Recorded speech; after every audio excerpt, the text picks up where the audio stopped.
amazing viewers. Thank you so much for joining me on my program once again. I appreciate you wherever you are connecting from. If you have not subscribed to my channel, please kindly subscribe to my channel. Click the notification bell so that you'll be notified each time I upload a video. You will be among the first to receive it. Thank you so much and remain blessed. Mr. Mustafa stunned Nigerians when he said if elected president, he would relocate to Sambisa Forest as part of the measure to end terrorism in the country within 6 months. Let's now hear from Major Al-Mustafa, who is joining us live. The retired Major Al-Mustafa, a former Chief Security Officer, to late Head of State General Sani Abacha, and the presidential candidate of the AA. Thank you so much, Mr. Al-Mustafa, for joining us tonight. It's my pleasure. Good to see you so much. It's been a long time. Indeed. This is your second time of wanting to become president. I know that your former principal, General Abacha, also wanted to become a civilian president because remember the very popular advert at the time, who does a cap fit? And there are a lot of Nigerian youths there who went onto the street to say they're marching for Abacha. But let's come to your ambition. You've been in the villa helping your former boss, but now you've been wanting to become president. This is your second attempt to be wanting to be Nigeria's president. Why? First of all, I thank you for the opportunity bringing me to the fore. Since the convention and since I became the candidate of Action Alliance, I think this is my first television outing. So I thank you for the invitation and the opportunity. And now, before I answer my own question, let me treat that of the former president. I think because the man is dead, there is no need for propaganda to continue to be upon him. This is honesty approach to that. I don't think he has ever told anybody he had any intention of running. That aside, I decided this time around to answer to the calls of many Nigerians, elders and younger ones, from north to the south, and numerous associations with whom I worked with, to accept the call and to contest. And when it came barely towards the end of the closing time. So we sat down and then looked at all the parties and look at the party that shares common interests, common understanding, and our own manifesto, personal, and that of the party. So we realized Action Alliance has what we require. So we joined Action Alliance, and here we are so far, doing our underground work. Since the convention came and went, we collectively are working hard from across Nigeria. We have not come to the fore deliberately, but working under the table, which to me is more scientific than the razzmatazz before the official kickstart time, which is the 20th of September. Interesting. I mean, you've said at some point when you came out of prison that you have passion for Nigeria. Right. That if you have a background somewhat could be described as coming from a family born with a silver spoon. Some people would describe you as such, that it wasn't about money that took you to the military in the first place, that you have passion for. Is it the same passion that you have that is driving you to wanting to become Nigeria's president? In fact, much more. My background speaks for itself, and I'm happy you have said so I need not to repeat it. I came, and then I had the opportunity of serving in numerous sensitive places since I got my commission as a soldier. And since then, I have done what you cannot appreciate at a glance for the opportunities and the services we rendered. But our records in the military speaks for itself for anybody to see. It's a public document.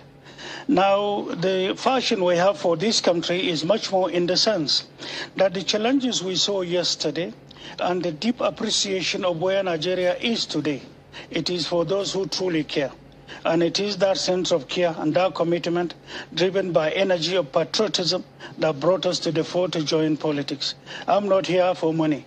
Whosoever you think or you see directly or indirectly coming into politics at this point in time and talking about money, then definitely something is wrong with that person. Nigeria has come to a point, at least we have shown concern. For the last 7 years plus since I came out of prison, we have been undergoing researches in and outside Nigeria, and our findings are extremely disturbing. So what any committed Nigerian should do right now is to understand the enormity of the problems confronting Nigeria. The new world order is changing, and we are not changing. The tide is changing. We are not. The world is running with the moon. We are not. People are flowing with the wind. We are not. So time has changed and we remain stagnant. So if you also take Nigeria as an entity and look at the threat facing Nigeria alone, then you can understand the enormity of the problems. You know, they said ignorance is power. People who continue to smile and be knocking at the door of death. Is it ignorance or knowledge that is power? No, ignorance is also power here. What I mean by ignorance is power. Let me exemplify it by animal kingdom. A tiny little phrase. Every morning, antelope will wake up and gaze at the grass in the middle distance. But because there is the sun behind it, so the grass in the middle distance will look golden, will look dry grass. So antelope is tired of eating green grass, so it wants another variety. So in the course of galloping to meet the dry grass, it will end up in lion's den. And lion will wake up thanking God Almighty, here comes my breakfast. If the antelope had known, out of ignorance, it wouldn't have gone for that dry grass. It would have ended up thanking God with what is before it. So that's this little phrase I can give you. So sometimes ignorance is power in the negative side of it. You are a man some people would describe as one with 9 lives. You are one with a lot of controversies. And we cannot have a conversation tonight without talking about those controversies. You work closely with later military dictator Sani Abacha. Right. Let me start by asking you, do you have any regret working with him, looking back? I have no regret. Once you join the military, you should be open-minded to work anywhere. You can be posted to North Pole, you may be posted to South Pole. You can be in the worst part of the world or worst part of the country. It is experience. I have had my personal destiny, and my personal destiny took me to where I served. All I want is wherever you send me to, I will serve and you will see the distinct difference, and I will leave it there for younger generations to learn therefrom and to enhance the professionalism and to enhance the status of the service I belong to. I have done so all my career, all my life. I never canvassed to be posted to anywhere. They saw me, they saw what they saw in me, and posted me to all the places I went to, including the late head of state. And I gave my life, I gave sacrifices that are indelible today in the records of the military that are there for people to see. We will come to that in a bit, because some people who perhaps do not like your face, because there are a lot of people who do not like your face. There are people who like your face. But then the question is, yes, we'll get to in life. Yeah. If the whole world like your face, then it shows they are a compromised person. But if some like you and some do not like you, then you are floating right. Absolutely. So, it is that's why I said, yeah. It is only normal that some like people you, don't like your some face. don't like you. That is a natural state. Absolutely. So that's why we get into why some people don't like you, and perhaps you may have the opportunity to clarify and speak about those issues. One would describe, for those who were very close to you or who were near power at the time, could describe you as perhaps you look so much like a son to the former Sani Abacha, the late Sani Abacha, and you were very close to him. That in fact, when he was chief of army staff, you were the ADC, isn't it? I wasn't his ADC. You worked with him until he became the head of state. No. I left at a certain interval. I went for courses. Yeah. Then I went on a certain major operation that has to do with the sustenance of Nigeria, and I was opportune to have been picked to be among. We lost lives. We lost people. God decided that some of us should be back alive, and we did. We went and exemplified what we did. We lost so many people, and we came back with documents assisting Nigeria till this very moment. We'll get into some of those things that you've done, but let's talk about your closeness with General Sani Abacha. Some people would describe him as perhaps a single dead man that still enriches the nation he left behind based on the monies that, for example, recently about $23 million was linked to Abacha loot, and you are very close to him. Are you aware about some of this loot and why some of these monies were kept outside of the country? All right. This is a sensitive question, and all I want is for you to allow me answer you. Absolutely. Directly. Go ahead, please. First of all, if you know my background, money is totally secondary, and you may be shocked at the type of person I am. If I wanted to become a rich person, there were countries that were ready to make me a very rich person, and that would have compromised my professionalism, my commitment to be who I am and who I was when I was in service. So money is secondary. I didn't join the army because of money. I'm not in politics because of money. This country requires selfless services for Nigeria to come out of where we are. And I wish and pray that we can all appreciate, written or in mental sense, the difficulties ahead of this country from the findings we have. That aside, the issue of money, ask anybody, ask the military, ask those in civil, anybody will tell you that money was secondary. I have nothing to do with money. But there was a time I gave an interview about General Abacha when sanctions were enforced on Nigeria. Stakeholders of this country were called, agreements were reached, money were given to their accounts. But my greatest surprise today is that the media has not asked any of such big personalities to say money was given to you on an agreement. What happened to it after he died? None of you has gone to do investigative journalism. I was in prison. So many propaganda, so much messages, including those upon whom the money was given to in trust for Nigerians. But today, tinkle of it are being returned. And the question one may ask, was Abacha ever in those countries where the money was taken to? Did Abacha sign any of such account? Did they have his thumbprint? Is there a day that he deposited 10 naira? There are numerous questions that every simple bank, talk less of the bigger banks, should have as a data for the person that deposited the money. So my challenge is, where is one single paper to show that he has his account? I'm not sitting in for him, he's dead. But then the length of the propaganda from the policies he took, nothing more. I know he offended people by taking positive policies to sustain Nigeria. Many people are afraid to speak the truth. On my way here even, I just saw an interview by one of his ministers who were the closest to him, giving him advices. But I saw in an interview lately, disowning the same man. Remember, we will all die. We will all go back to God Almighty. We will answer. If General Abacha were to be alive, most of the statements and the propaganda you say were not to be. But because he's dead. But that's another thing. That's not what brought me here. What is of concern is Nigeria's future, Nigeria's sustainability, Nigeria's progress, and then for us to invest in getting our democracy deeply entrenched for our future to be prosperous for the younger ones. That's my major concern now. So, I mean, in essence, you're saying that there are a lot of people who were involved in the transportation or the transposition of this money outside of the country, and they are still living. I'm sure as a journalist you are aware that when sanctions were enforced in Nigeria, after Commonwealth, the then foreign minister came back with a debrief to the elders of this country from north to south. And some of the decisions that were taken was the issue of carving a means of making sure that the sanctions should not have effect on Nigeria. So money was kept to them. I gave that as an interview in 2014 myself. And there are some other people who have also spoken.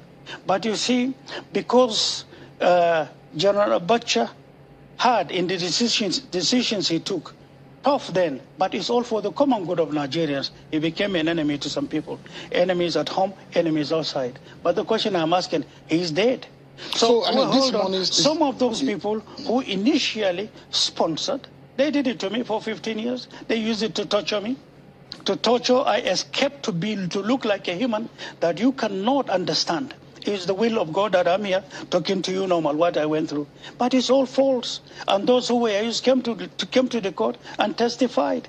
And most of these things that were testified that are today written in the documents of the court of law, the High Courts of Lagos, High Court of Lagos, Federal High Court, Court of Appeal today, they have all written these documents for everybody to see. But the propaganda then continued. You know, they use it.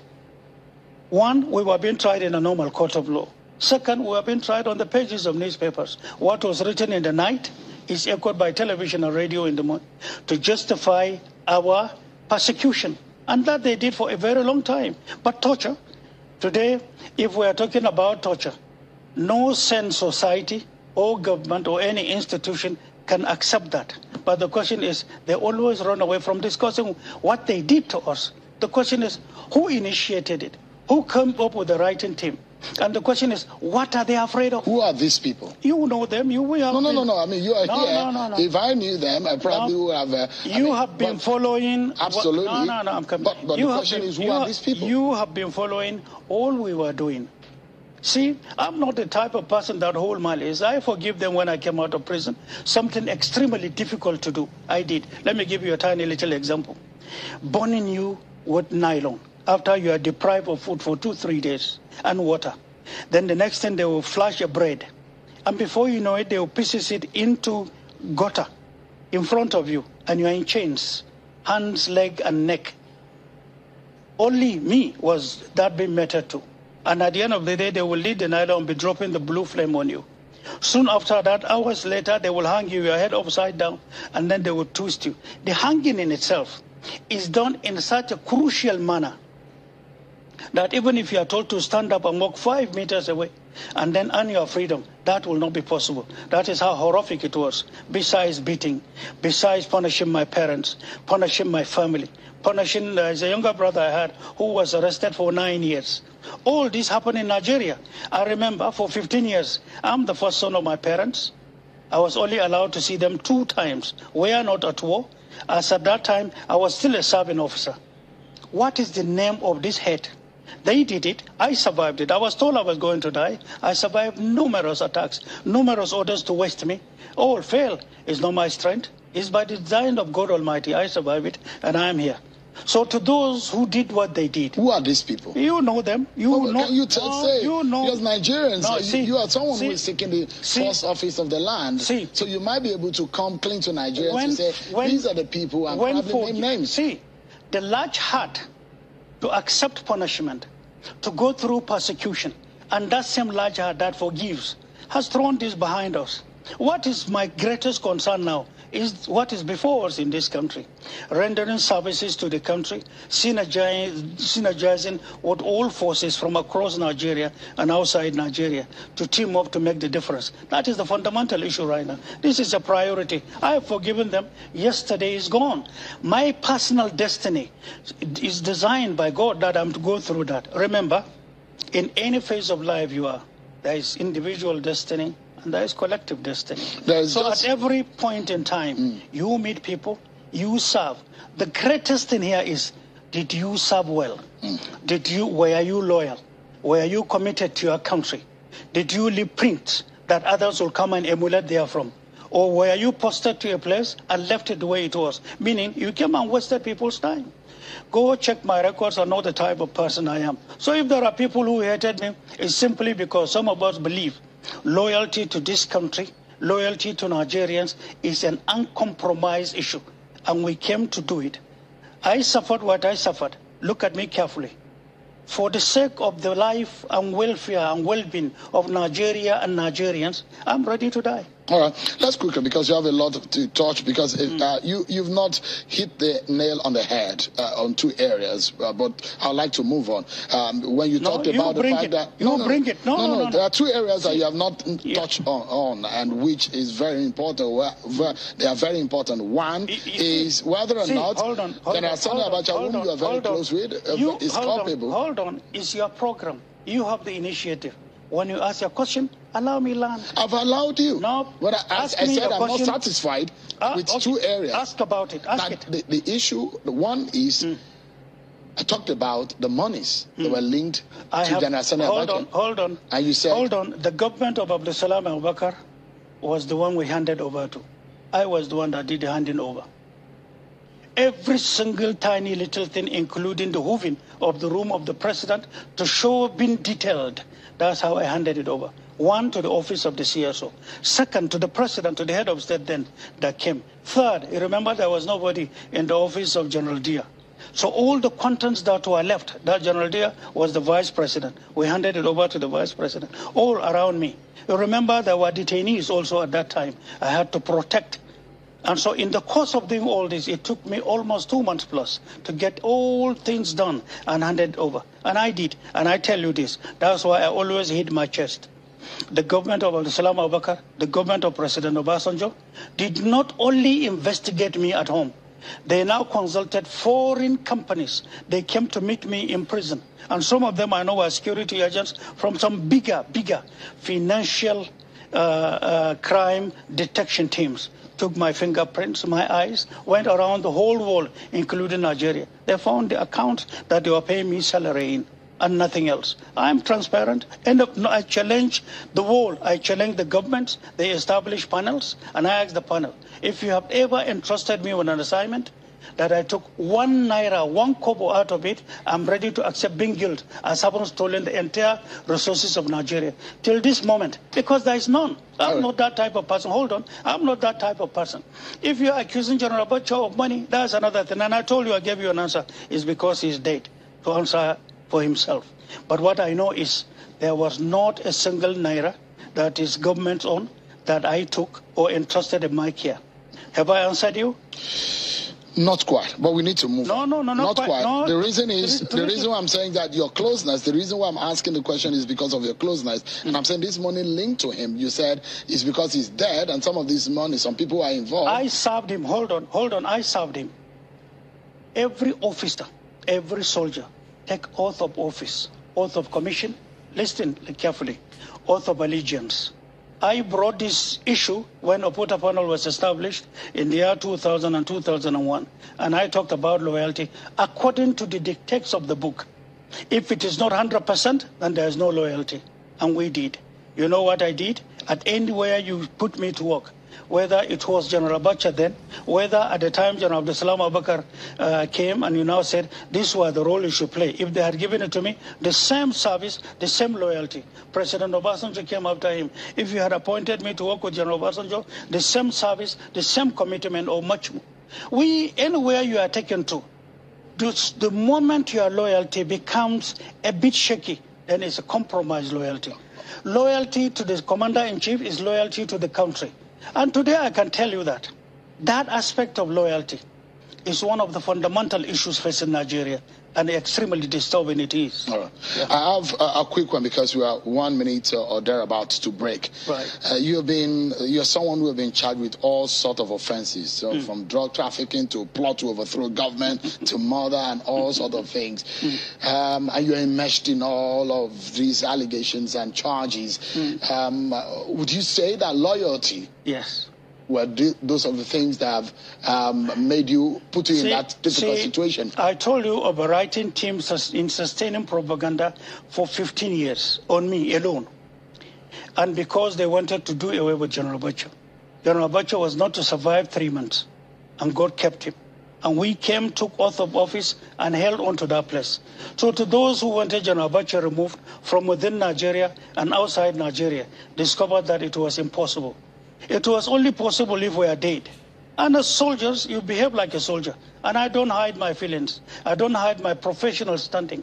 If you give me the responsibility to guard this place today, nothing happens here. If it happens, remember we are dead. And that's what I exhibited. And that is what is expected. Yeah. A soldier that comes to be a compromised person is not ambassador of his family, is not ambassador of his profession, and cannot be trusted. And it's a shame to have such people who play with loyalty. I'm not that type of person. I take oath. I stand by the oath. All right. This is not a court of law. There are a lot of issues that have been taken up in the court. The death of the wife of MK Abiola, these are issues that are brought up. But if you must run for office, these are questions that will be asked. And that's why I began with all of these issues. Thank you so much, everyone, for staying with us. Major Hamza Al-Mustafa, former CSO, to late head of state General Sani Abacha, and the presidential candidate of the AA, has been speaking with us on the program. Let me begin this part of the program by asking you, you were trained as an intelligence officer, right?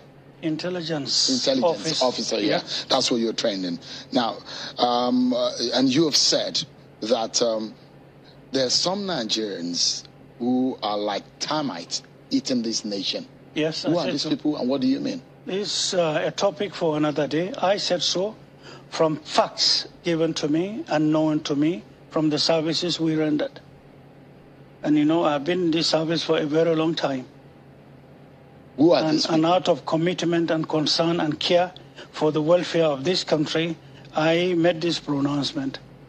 And who are these people? No, this is not the forum. Not are they highly placed people? Not people from across Nigeria. When you are talking about the life of a country, a tiny little carpenter, maybe. A tiny little technician at point A might be. Rich man B might be. So this is another thing entirely. What is their plan? What is their plan of eating up this country? Like this is you know, if you as a Nigerian sit and look at Nigeria and look at the number of years from independence to date, and look at the records of Nigeria and seek and take a glance at development in Nigeria, you know something is wrong, correct? Correct? Yeah. Something is very wrong. Those things that are wrong are what I'm pointing at. And God willing, some of us are in this business to be able to look at it and correct it legally, morally, and then democratically. So some people are benefiting from corrupting this nation. I think you know much more better than me. You have run numerous programs that has to do with these causes and these subjects. So what would you do about corruption? And numerous approaches concurrently that will go. And the structure in itself, to some of us, we found it faulty. We found it to be ineffective and then too small to contain the wide front of the corrupt persons in Nigeria. You do it legally, systematically, to be accepted by international law, and you condone it with ease. Are these former military people? Numerous, who are corrupt persons? I'm asking those highly placed people you refer to that are eating this nation like termites. If you take the census of this country in knowing the correct persons, the record speaks for itself. So we are looking at a time when we come with civility and legally, morally and democratically, to have this wider front of containing it. Identification of corrupt persons, persons doing damage to the system, will face the law. And for and on behalf of the country, for sanity to come in. Remember, no environment that wishes to prosper, especially wanting democracy to get entrenched, that should allow an environment where institutions are completely dead and you think you can invest there from. So today, you have institutions that have failed. So whatever you do will have no meaning. And that's why, unless institutions are now revived, corrected, molded, rehabilitated, at the end of the day, you may waste your time doing nothing, because nothing will be seen as an achievement. Anyone who wants to become Nigeria's president must have an idea of how to solve the insecurity problems. Right. Shiroro attack is one. A lot of people say one too many, the attacks that have taken the lives of many Nigerians. And I'd like to know, I mean, you have said that you will relocate to Sambisa Forest if elected president, and in fact, you will arrest the insecurity situation within 6 months. Absolutely. 6 months. And several leaders of the country have been battling to resolve this problem. How would you do that? See, I didn't make mention of 6 months. I didn't talk about relocating to Zambia without doing my in-depth assignment. We did a lot of researches, a lot of homework into what they do. We went to dangerous places and getting data. I know what I'm doing, and I am sitting on lots of findings that we have. And we now tested some certain people even in the system. Can you work with this? This will give you solutions. At the end of the day, the capacity, ability to comprehend, to appreciate, and to launch yourself physically into doing some of these countermeasures. That is what will bring results. So many people don't have. There are people who are not ready to commit themselves to die. There are, but they are in high places. So to us, I have seen and known the thing. I have fought before, severally. I fought before. I'm not new in the field. So if you say today, and God Almighty has vested power upon you, and you go back to your room and sleep with snoring, and the next day you are busy into attending some certain lower issues, but because of the lofty nature in it, you found yourself engrossed in it. In the meantime, people are dying. Then something is wrong with the person, with his psyche, with the oath of office he has taken, and between him and God Almighty, because even in law, even in our constitution, first thing first, lives and safety and properties of the people in keeping the country intact. Would you say that the problem? To me, every insurgency, and this is the mistake we are making in Nigeria, once you identify insurgency, be fast, in containing it. See far ahead of the people. Contain it before it now becomes a monster.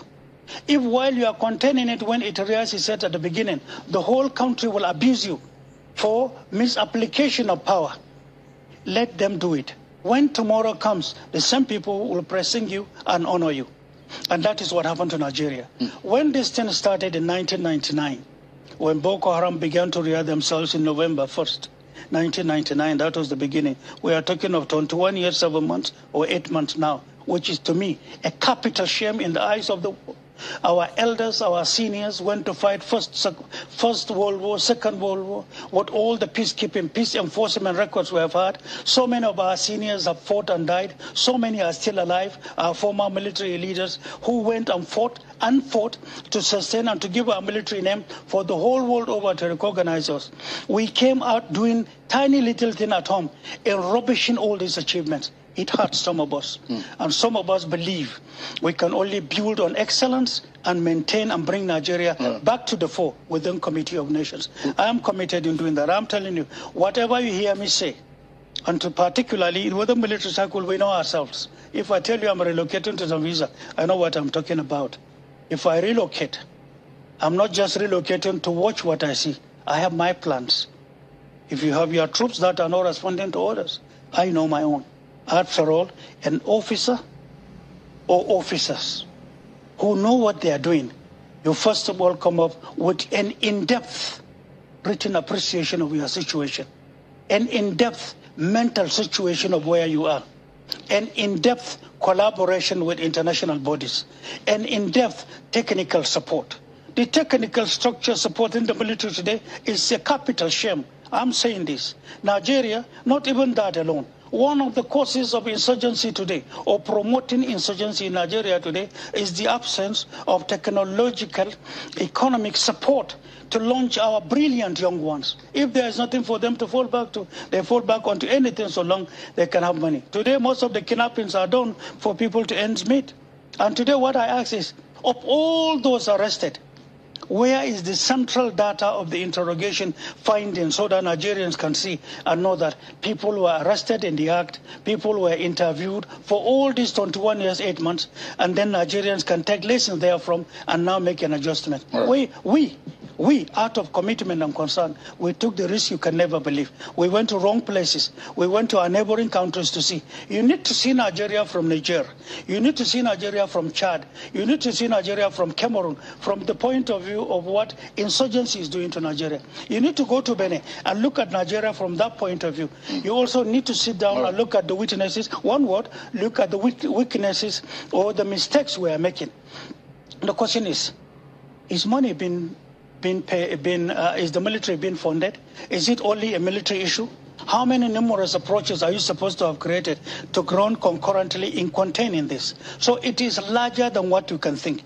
Simply because, I said 6 months, and I'm talking about the commitment because of the in-depth homework I do, and that's the confidence I have. We are totally out of time, but this is something, a commitment I would like from you. I'd like to invite you back on the program. But when I do, I'll give you a lot of time for us to have conversation, but you will promise that it will be no holds barred. You will give us as much information as we need. Hear my words. What you said is accepted. I don't like even simple questions. Look for the biggest, the hardest question you can ever think of. Ask me. Whatever I know, you will know. All right. Whatever I do not know, I don't know. See, my name is Hamza Al-Mustafa. I have nothing to hide. All right. I went through what you cannot imagine. But the fact that I went through it and the fact that propaganda was run on me by some selected people, it does not mean that has changed who I am. Right. I was who I was, I am who I am, and I will never change. All right. We need to wrap up these parts, but I must sincerely thank you. Thank you. Retired Major Hamza Al-Mustafa, thank you so much for coming tonight. Appreciate it. Thank you. Thank you so much for your patience to watch from the beginning to the end. I hope you have learned something from the video you have just watched. The video you have just watched is to bring information to your doorstep and for educational purpose. It is not to demonize anybody. Let us watch continuously and see who can be able to make a sense out of every nonsense we are seeing. We must continue. We move It doesn't matter what they do. It doesn't matter what they say. They will kill us. We will kill them. At the end of the day, Biafra is here. Thank you for watching. If you have not subscribed to the channel, please kindly subscribe to the channel. Click the notification bell so that you're notified each time I upload a video. You will be among the first to receive it. Thank you and remain blessed. Bye-bye. See you again.